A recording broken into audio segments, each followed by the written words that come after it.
Hello to you, Mark here from the Epic Personal Trainer podcast, and you are tuned into session number 8.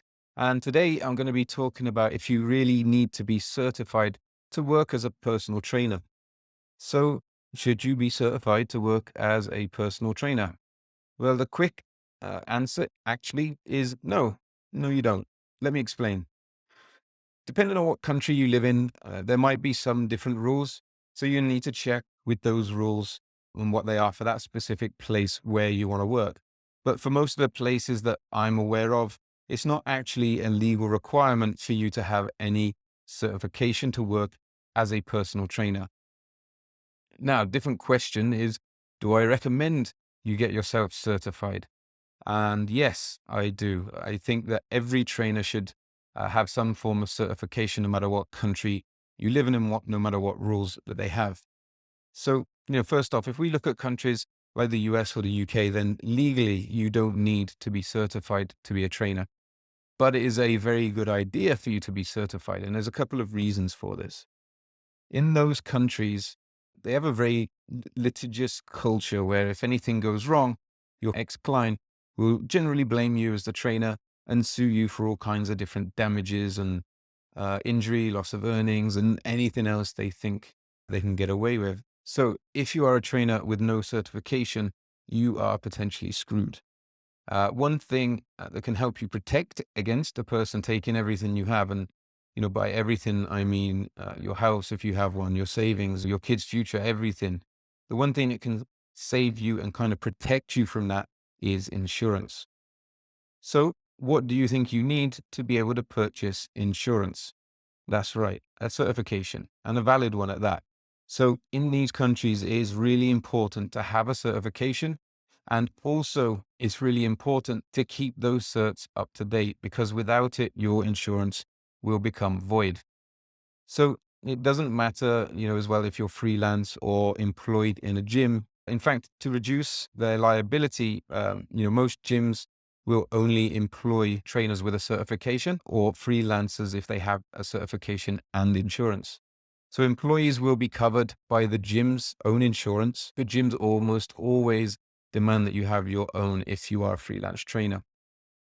Insurance is also actually not a legal requirement, but you'd be pretty stupid to operate without one.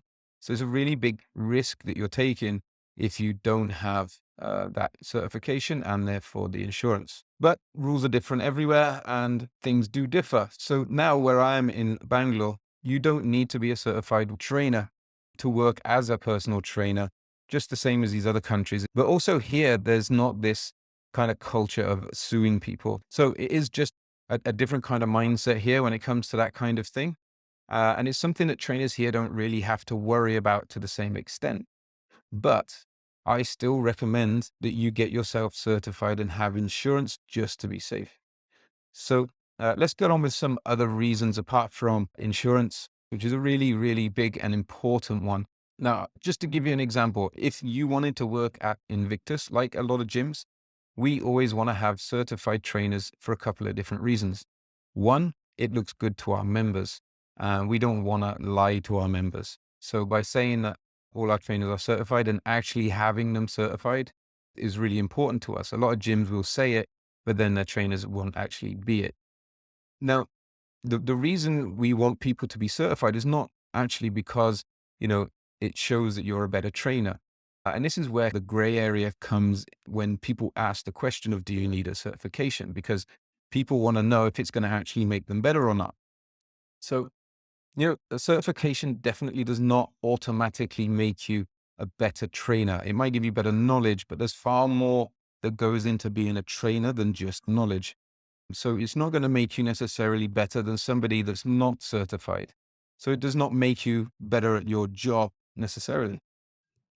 It is possible for a self-taught trainer to know a lot, even more, in fact, than a certified trainer.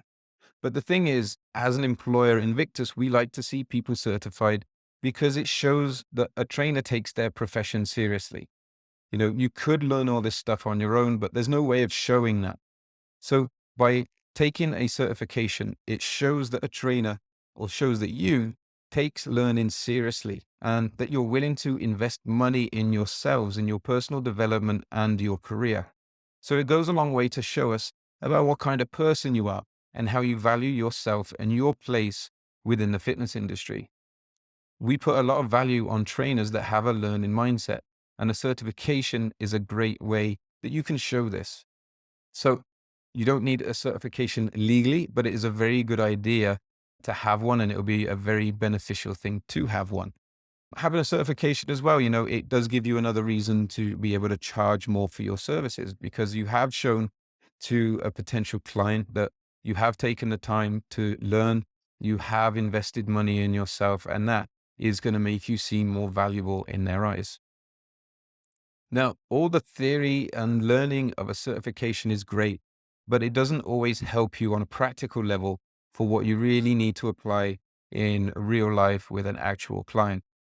As you start your career in the real world, once you step into a gym or start your own business, you're going to quickly find out that there's a lot of knowledge you need that's not included on your CPT course. And that's one of the main reasons why I started this podcast and run the courses and the Epic Pro membership, is to help fill those knowledge gaps from the courses, but in a way to, complement those courses that you've completed. There are things that they don't teach, things like effective consultations and building rapport and being able to work with a client day to day in that process of being a personal trainer. That's kind of missing. Not to focus on anatomy and assessments and everything else taught on these courses, which they do really well, by the way, but to try and complement the courses that you've already completed and build on top of it so that you've got all the tools you need to run a successful personal training business. So to provide something, that's going to get you ready for the real day-to-day reality of what personal trainers do. And it's stuff that works. We've been doing it at Invictus for years now. Some of this I was doing in the UK before I moved over here, and it works. I didn't come up with all of it. I relied a lot on some of like my mentors, first Tom and then Dan, and then also from all the trainers that I've worked alongside throughout the years. So, like what you get to know is like how to get more clients, how to manage your clients, how to help them be consistent, and, how to retain your clients.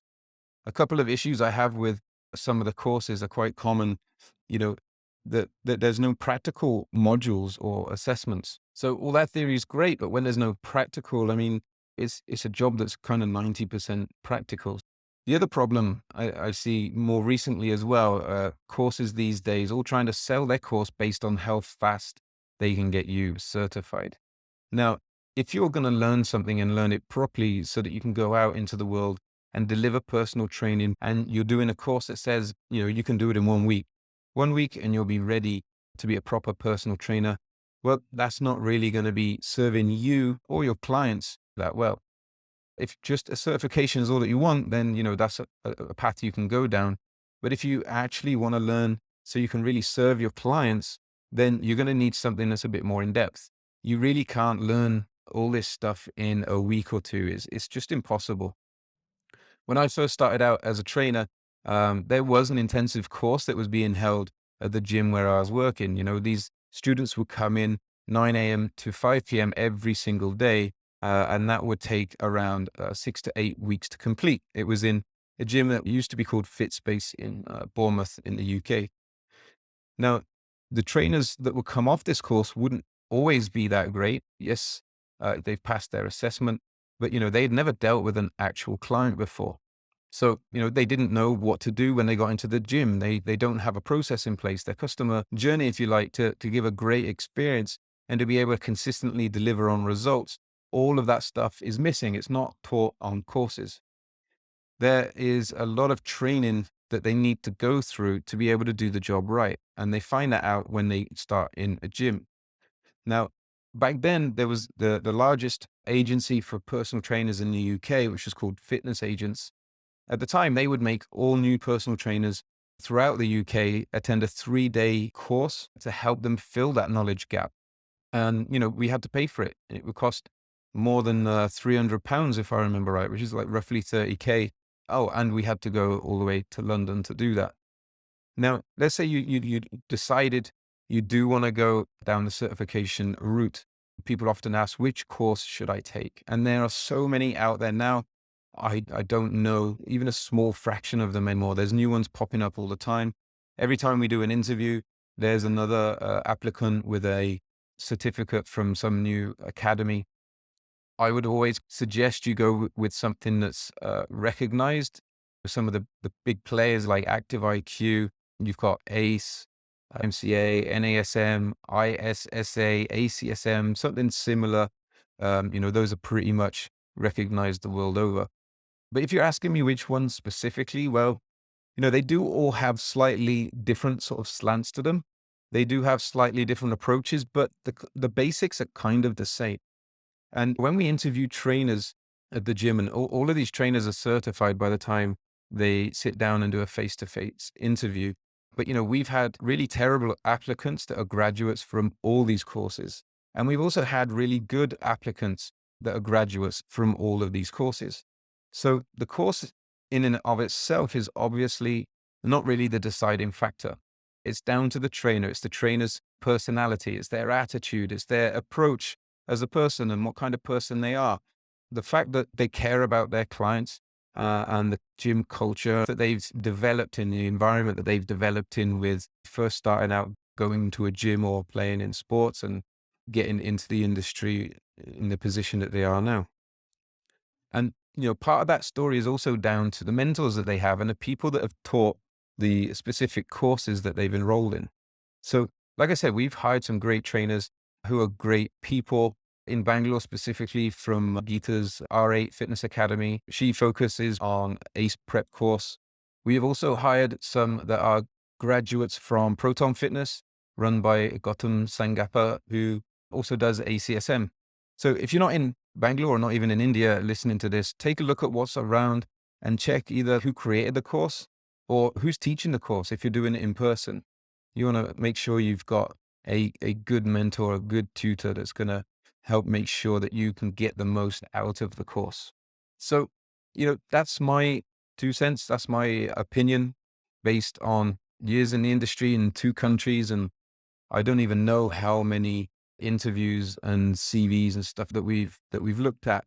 We currently had a listing up on Indeed.com, and we've had more than 200 applicants for that position over the last, I'd say, month to 6 weeks. And we've done a lot of interviews as well. All of these guys are certified because, like I said, by the time they come for an interview, we've already checked that they are. But when it comes down to it, you can get 2 guys from the same batch, from the same course, both certified, both passed. One can be terrible, one can be really good. Okay, that's it for today. Thank you so much for listening. If you like the podcast so far, then check out some of the other sessions. And if you'd be so kind, leave a review on your favorite podcast listening app. If you want more content from me, then you can also check out the Epic Personal Trainer website at www.epicpersonaltrainer.com. There will be a link in the show notes, so don't worry about remembering that. But thanks again. I really appreciate you, and I hope to see you in the next session.